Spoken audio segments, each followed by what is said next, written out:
Welcome to the Academy of Sciences of Lisbon. It is my great pleasure to open this event organized by the European Academy of Sciences. Special thanks are due to the President of EurASc, Rodrigo Martins. Thank you very much for accepting and deciding to organize this EurASc Symposium here at the Academy of Sciences of Lisbon. Also, special thanks to Armando Pombeiro, the chair of the organizing committee of this symposium, and who has dedicated a lot of efforts to make it possible. Thank you very much, Armando, for your generous activity as chair of this committee.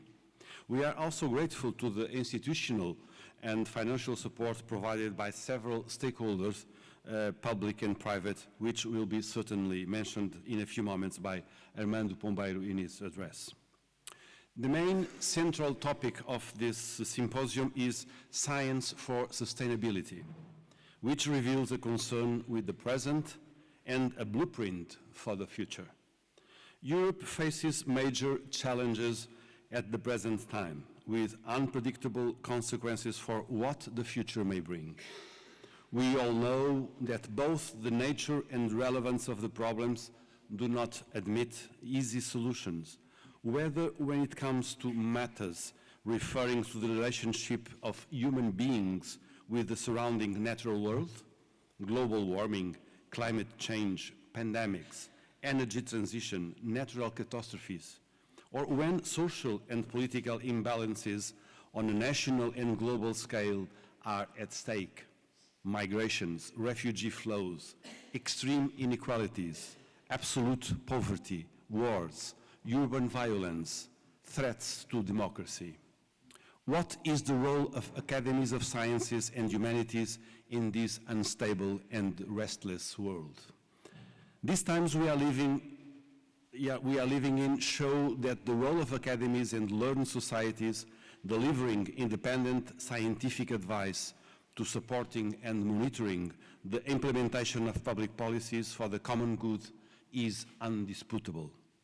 Being independent from national research or research units or corporate interests, the science academies bring together different partners and stakeholders. They build trust by providing evidence to support the definition of policies, from their design to implementation, monitoring, and evaluation. Scientific expertise and science advice are crucial to promote evidence-informed policy making, lowering the risk associated to setting up the political agenda and to decision processes that require sound and strong scientific grounds. The academies reinforce the role of institutional diversity to promote scientific development and to address high-priority issues relevant for national and European and worldwide policies. They also serve as promoters of dissemination and exploitation of scientific knowledge, fostering the use of results in further research and innovation activities, including their development by the business sector. And it is quite interesting to see that this symposium includes 2 sessions on industry and startups, which is the proof that science is relevant, but its applications is more than relevant. The academies are sponsors and agents of open science, increasing the quality and efficiency of research and accelerating the advancement of knowledge and innovation by sharing results without institutional constraints. By making bridge between different research and development and science and technology institutions, by enhancing the capacities of individual partners and institutions to join efforts to serve the common good, academies stand up as major players contributing to the achievement of societal goals, to contribute to the Sustainable Development Agenda. The report recently presented by Mario Draghi to the European Commission emphasizes the vital role of research and innovation in driving economic growth and addressing societal challenges. It highlights the need for an increased investment in research and development, fostering collaboration between public and private sectors, and promoting groundbreaking fundamental research and disruptive, innovative practices across industries. The report also advocates for policies that support scientific research, technological advancements, and the development of a skilled workforce to ensure that Europe remains competitive on a global scale.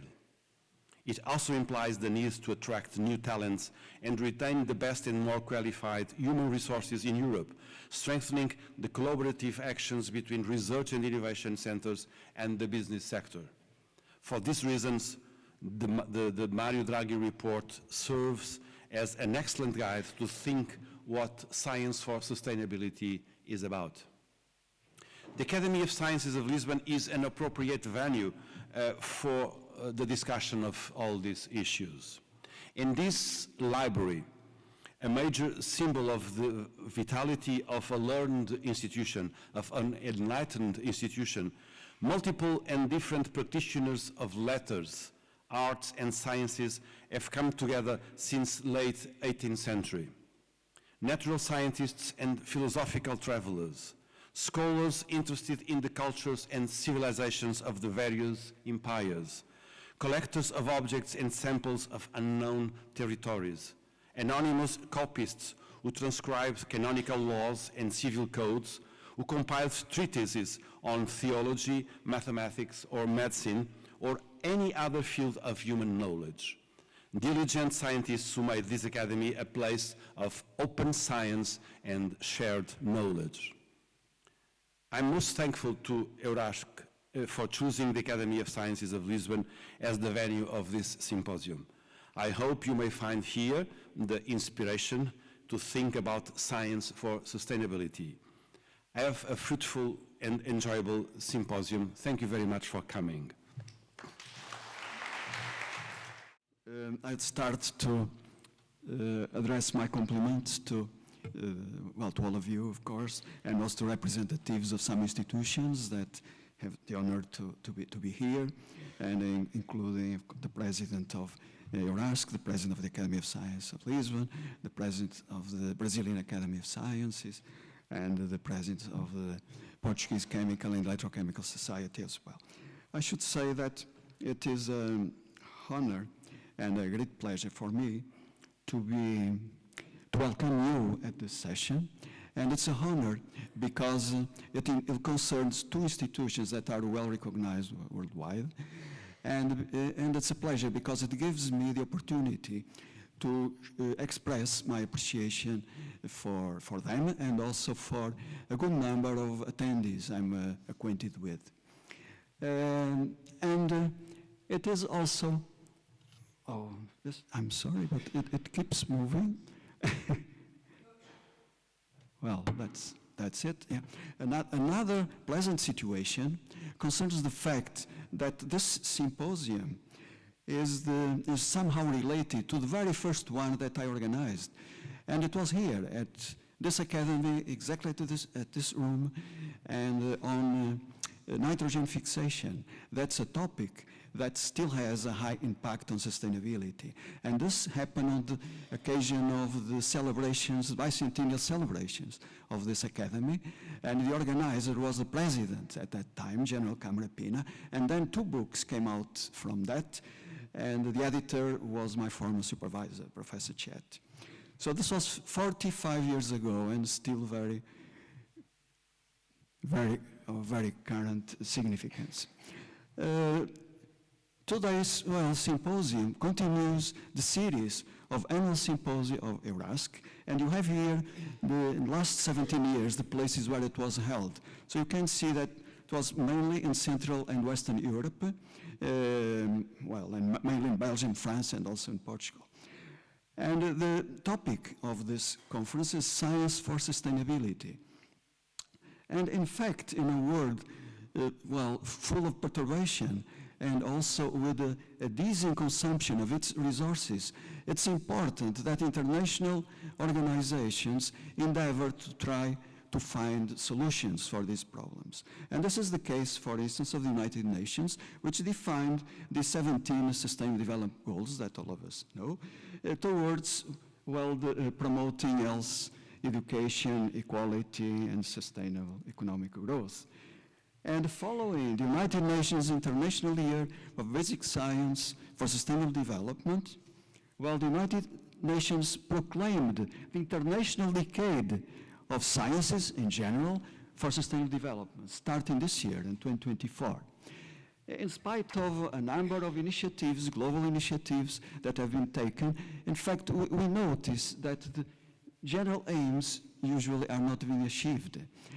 And so institutions with an apolitical character should also take care of this, should be involved, namely by delivering independent scientific counseling to political bodies that does assisting them in taking their decisions. This is, for instance, the case of the International Science Council, that when analyzing the reasons why science was not was not leading to the desired effects, so as shown in that first report, Unleashing Science, then presented a flipping science model that's a roadmap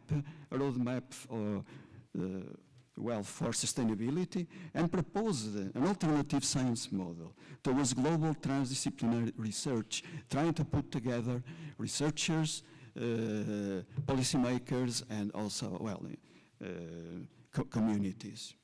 Another example concerns, well, the G20, International Economic Cooperation Forum, that also realized the relevance of science for this, and then created its Science and Technology Engagement Group, called Science 20. And latest one was organized by the Academia Brasileira de Ciências, and I believe that Professor Helena Nader, president, will also talk about this.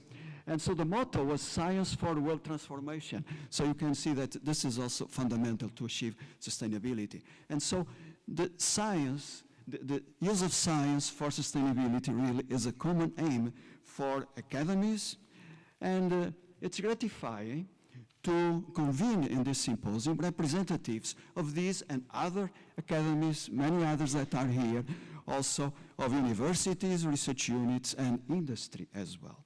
And here, well, we have about 146 registered participants in presence in the symposium, but the number will increase if we consider those that are video conference. And, I hope I will give you the number in the end. So the overall ratio, woman-man, is this one, 1 to 3.6. It's not still desirable in terms of gender balance, but, well, we are trying to do it. Here you see distribution of lectures, only lectures here by country. We have 43 lectures and distributed along 16 countries. So after Portugal comes Germany, Spain, UK, China, Switzerland, United States, Brazil, and Italy with more than one lecture. And then there are a few other countries with one lecture. Here is distribution of those lectures by main area. And we can see, as a general comment, that not only scientific areas are being considered, but also industry and, well, startup companies. In fact, we try to promote the interaction between the academic and industrial sector. And the latter one is represented by a major world producer of lithium-ion batteries, EurASc, and also there are representatives of a number of startups with new ideas, with young people who will going to show us their strategies. So we try also to improve the relationship, the interaction between young and senior generations, and that is also helped, assisted by the posters, because we have posters presented by young researchers, but also presented by very senior people as well. So the high number of the lectures, 43, makes it inevitable to use parallel sessions. We tried to avoid as much as possible, but that was not possible totally. Anyhow, there is a point I would like to stress you, is that this interaction between academy and industry really is well aligned with very recent creation of the new commissioner for startups, research, and innovation. And I believe that our president of EurASc will also talk about this important point. Yeah. Here is, I'm sorry for the density of this slide, but you have this figure, yes, in your book and in the pen as well, and more detail. Here you can see along the days, the 2 days, the distribution of the lectures. And the parallel, well, all the lectures will be held here, with the exception of the parallel sessions of chemistry. It's the only exception. That will be in the floor below, in sessions room. And that floor is also where is the cloister of the academy. And the cloister is very important because, not only because the posters are there, but because it's the place where the coffees and the lunches will be served. So you will know very well this place is also the floor below. We are also planning a visit to the museum of the academy, but in view of the limited size of the museum, we have to organize 2 groups, one for the first day and the other for the second one, and during the lunchtime. So we cannot extend further lunchtime. It will be there after lunch. So if you have a quick lunch, then it will be possible. In any case, the museum will be open from midday until 5 o'clock. And so at any time, during, for instance, coffee breaks in the afternoon, you will be welcome to visit it. Well, the endeavor to recognize scientific merit is also important, an important aim of EurASc. And in fact, you see there on second day, in brownish color, you see the presentations of the awardees, Blaise Pascal Medal awardees. Unfortunately, the awardee of the Leonardo da Vinci professor, Herbert Roeski, for health reasons will not be here, but Laudacio will be presented anyhow by Professor Pierre Bronstein. Yeah. Following that, there will be also a ceremony, welcome ceremony for new members, and then another honorary session that was an initiative of EurASc president for past presidents and perpetual secretary of EurASc. And in the end, closing session, it includes also a presentation of the next EurASc Symposium by our colleague Paul Lecoq, and he will make the presentation for that one. Well, this particular edition of the symposium gives us an opportunity also to celebrate the 20 years anniversary of EurASc, and a medal has been minted, as you see, and a book under the same title of the symposium, well, will be edited. It will be a multi-volume set and published by World Scientific, that's very known worldwide, and for instance is the publisher of the Nobel Prize lectures. And we have a very good experience with them, recent experience on the edition of that book. It's also in 4 volumes on chemistry and materials. And so we know that things work. By the way, the deadline for presentation of the contributions is the end of January, and so this gives you still a comfortable time in case you wish to contribute.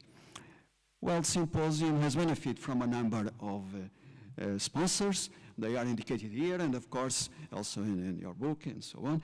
And I should acknowledge our diamond, gold, and silver sponsors, also journal sponsors that are indicated here, and of course different institutional sponsors indicated there, and organizing commissions, and also the heads of divisions of EurASc division, lectures, poster presenters, and session chairs for their active role here as well, suggestions and so on. And also the locals that are called locals there. They are members of the staff of the EurASc and also of our academy, who really have been very much involved in helping the organization of this. Of course, I have to thank also, to show my appreciation to the Academy of Sciences, and in person of our Academy of Sciences of Lisbon, and the presence of our president here, for all support, for providing, for offering this beautiful premises for the symposium, and for the help that has been provided. And also, last but not least, of course, I should thank EurASc, its president, and also other members of the Presidium for their kind invitation, and for also their support and for trust. So I hope you consider this a fruitful symposium, and well, thank you very much for your attention.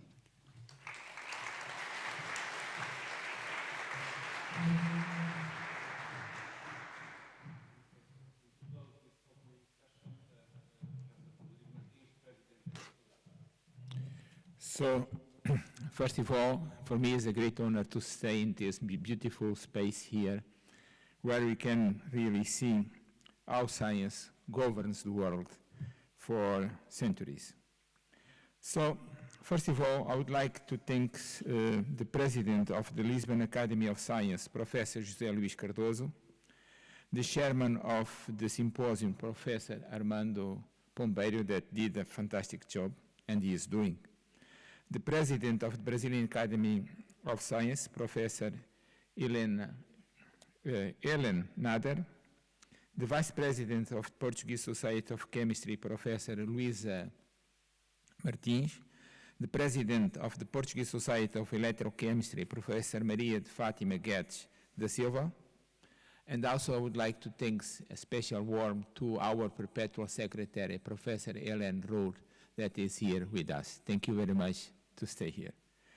And also, esteemed members of the EurASc Presidium, heads of division of the EurASc, dear participants, and new members of our Academy.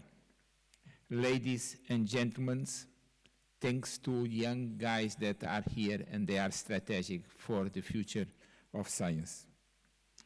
It is with great honor and enthusiasm that we begin this EurASc Symposium and Ceremony 2024 here at the esteemed Lisbon Academy of Science. First of all, I would like to express my deep gratitude to the President of the Academy, Professor José Luís Cardoso, and also to the Vice President this year, Professor, a great friend from that we worked together for years and years. And because they gave us the opportunity to share with our fellows this fantastic space that is this Academy.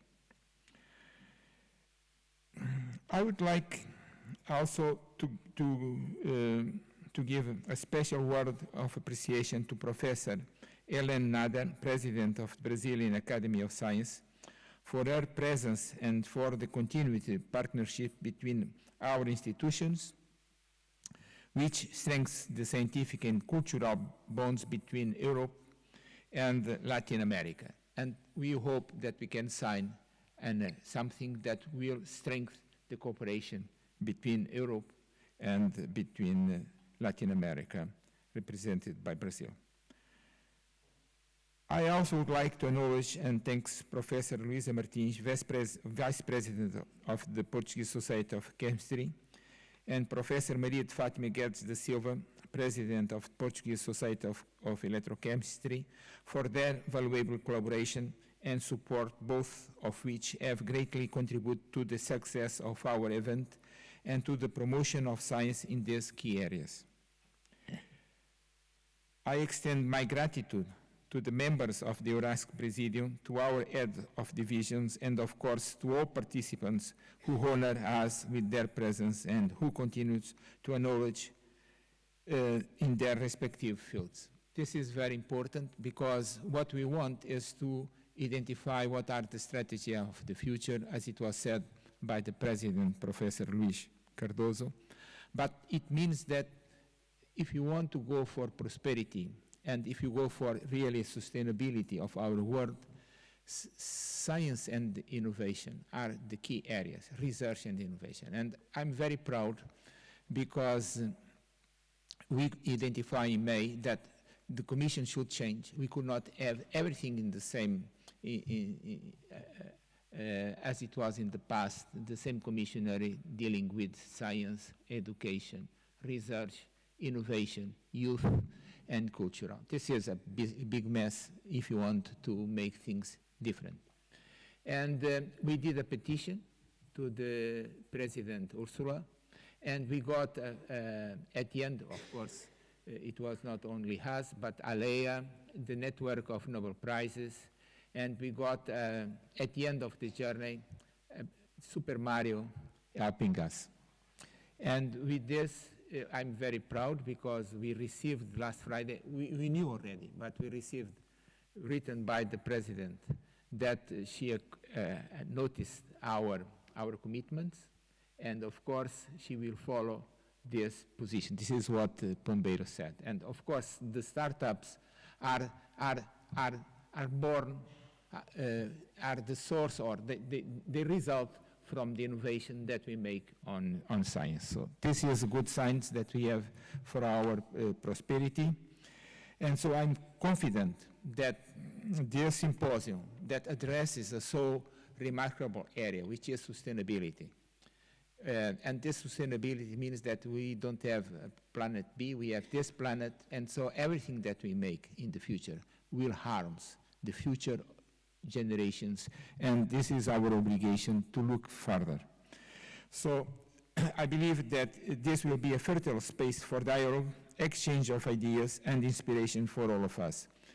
May this event contribute to the scientific progress and strength of our commitments to excellence for the benefit of the society at large. So we have, one of our great commitments is to end up with inequalities, and this was really very well pointed by the President. So thank you all very much, and I wish you a highly successful symposium, and please share with us this space and share with us this commitment. And finally, I would like to say that we will try to identify and we try to promote young. So we are creating inside EurASc a strategic committee that will deal with young, and here we will have this poster section that was idea of Professor Pombeiro, where we aim to bring these young guys and we try to interchange ideas between the generation, the senior generation, with the one that are responsible for our future. Thank you very much.